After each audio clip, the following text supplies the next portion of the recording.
Como você vê o cenário político brasileiro? Por que chegamos aonde chegamos em termos de polarização? Então, na sua perspectiva, como não apenas como um opinador da internet, que a gente tem bastante, uma pessoa que leu uma orelha de livro, mas você que tem uma experiência com política, relações internacionais, que conhece o cenário mais abrangente, o que você diz aí? O que é o Brasil politicamente hoje e como a gente chegou nesse estado? Olha, Jean, a primeira pergunta, eu acho que ela é fundamental para se pensar não só a realidade contemporânea, mas que obriga a gente a olhar para o passado e, de maneira incontestável, ter olhares também lançados para o futuro, né? Então, aí numa ponte entre o presente, aquilo que nós estamos experimentando, como nós chegamos até aqui e, a partir desses elementos que se configuram diante de nós, para onde a gente pode ir. Eu não tenho pretensão, né, de dar uma resposta categórica acerca dessas questões, mas eu diria que é possível a gente pensar uma série de coisas nesse caminho, né? Mas, especificamente, quando você está questionando acerca do presente, né, e a primeira parte da pergunta, como que eu olho para a política hoje, eu diria que o cenário que a gente está inserido hoje, né, a configuração política que a gente está inserido hoje, ela é muito incerta, ela é muito crítica e que condiz muito com a própria realidade brasileira, politicamente falando, de principalmente, seja da nova república ou do período pregresso a ela, o Brasil sempre ele andou muito inconsistente politicamente. A nossa história política é uma história de inconsistências. É uma história de movimentos, se a gente fosse utilizar aqui o próprio linguajar caipirista, né?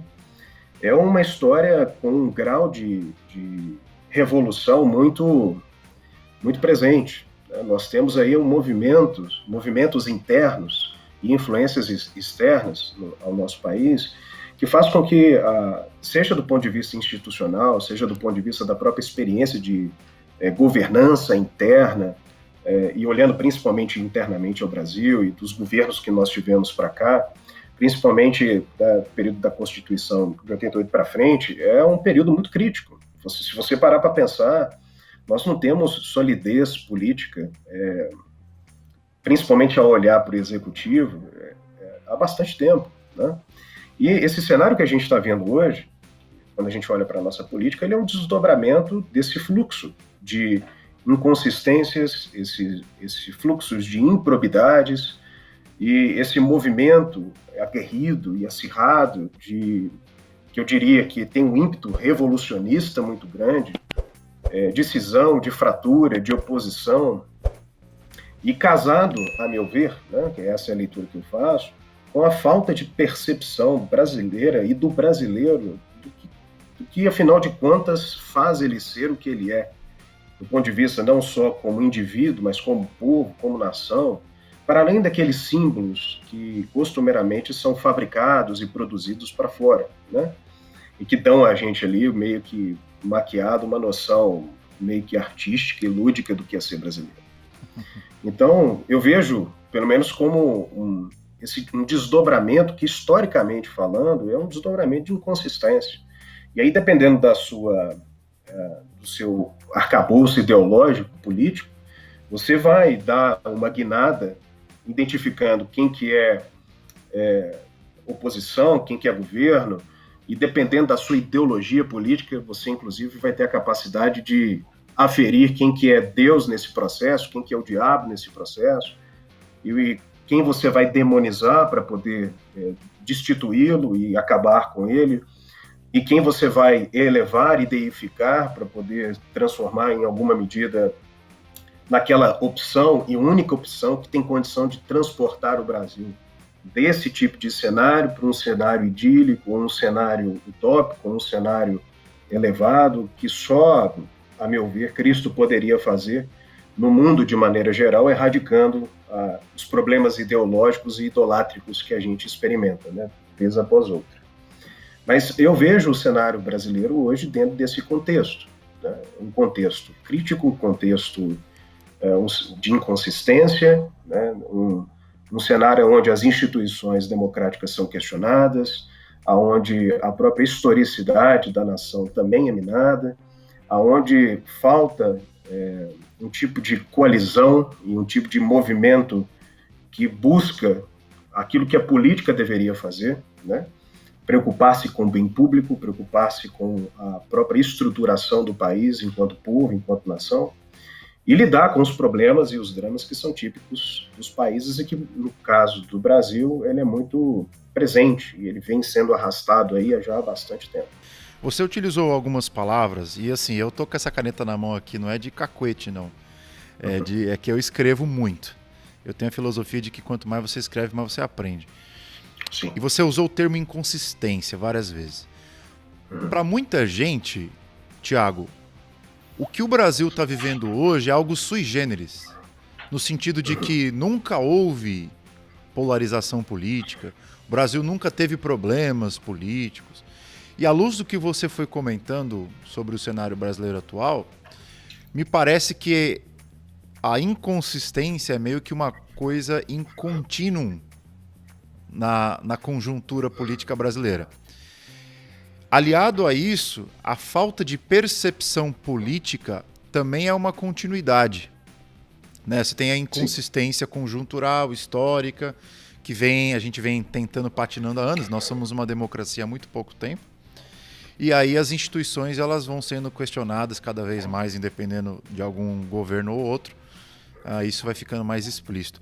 Eu queria perguntar para você, à luz disso, me dá um exemplo, ou se você tiver, de como essa inconsistência ela pode ser visível no passado e como que essa inconsistência ela é explícita hoje, em termos de Brasil, enquanto cenário político.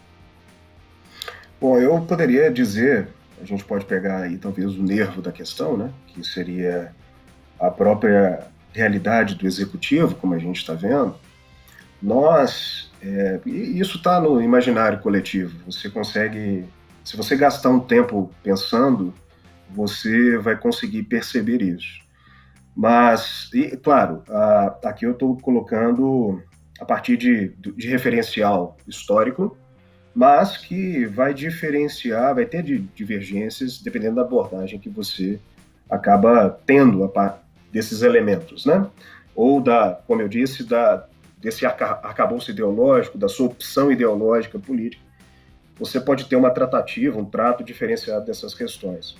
Mas, como eu disse, você pode olhar, sei lá, desde o período da ditadura militar e o período que a gente sai desse processo, um período de ditadura onde você tem um país que é governado com mão de ferro e tendo a argumentação de uma proteção contra o mal externo e que, por conta desse movimento, você se acirra, né, os ânimos políticos internamente, você restringe as liberdades, você cria algum tipos de restrições aonde o Estado, até mesmo numa mentalidade caipirista, iria dizer que ele começa a ganhar proporções e dimensões de maneira que ele entra em temas, esferas e instituições que não são da competência dele.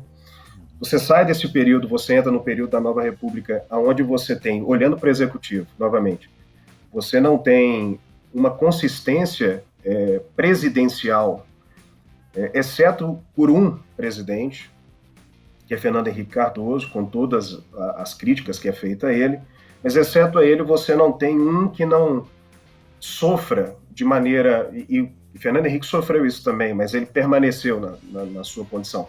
Mas a Casa Legislativa, o tempo inteiro, nesse movimento de pressão para com o Poder Executivo, os presidenciáveis e aqueles que se tornam presidentes, eles estão no poder, mas eles não permanecem no poder. O movimento de impugnação é constantemente aplicado a partir lá da Casa Legislativa, vai ganhando notoriedade, vai ganhando algum tipo de corpo, né, e apoio, seja na Câmara, seja popular. E quando você olha para essa estrutura, você vê que de todos que nós tivemos, só esse que eu disse, né, e com todas as críticas que é feita a ele, mas só ele que basicamente permanece na estrutura do seu governo. Você citou o FHC, até ele, a gente pode mencionar uma das inconsistências engraçadas da política, né? Até então não havia reeleição, né? E o partido dele era um dos principais partidos que via com maus olhos a ideia da reeleição. Ele mesmo não concordava com a reeleição, mas acabou sendo reeleito, né? Sim, exatamente. E isso é muito curioso, né? Porque, obviamente, por exemplo, o presidente Lula ele permanece lá no poder e ele consegue encerrar o seu mandato, mas dali ele vai para a prisão, né? Dali ele vai para um processo de denúncia e de esquema gigantesco dentro do país, que foi revisitado, né? Sofreu revisionismo atualmente, mas há um escândalo envolvido muito grande com a pessoa, pelo menos com a base de sustentação do governo dele. Você olha para a Collor, você sabe muito bem, todo mundo que tem aí uma idade já bem consolidada na juventude sabe quem foi o que fez Collor. A gente sabe o que foi e quem é Sarney antes dele, a gente sabe o que aconteceu com Dilma, a gente sabe o que é e o que fez Temer, e diante do que nós estamos vivendo hoje no Brasil atual, com o nosso atual presidente, a coisa ela continua se mantendo nesse nível, novamente, de acirramento, de denúncias, de problemas. Então, é um movimento de inconsistência e de falta de continuidade muito grande. Claro, existem algumas instâncias onde houve continuidade, mas o Brasil é um país que, ao nosso ver, falta um projeto sólido, né, para a nação. Não um programa governamental voltado para um partido que daqui 4 anos pode ou não permanecer no poder, mas um projeto de nação. Né? A gente pensa um pouco nesse caminho e que mostra um pouco ou muito dessa inconsistência, né?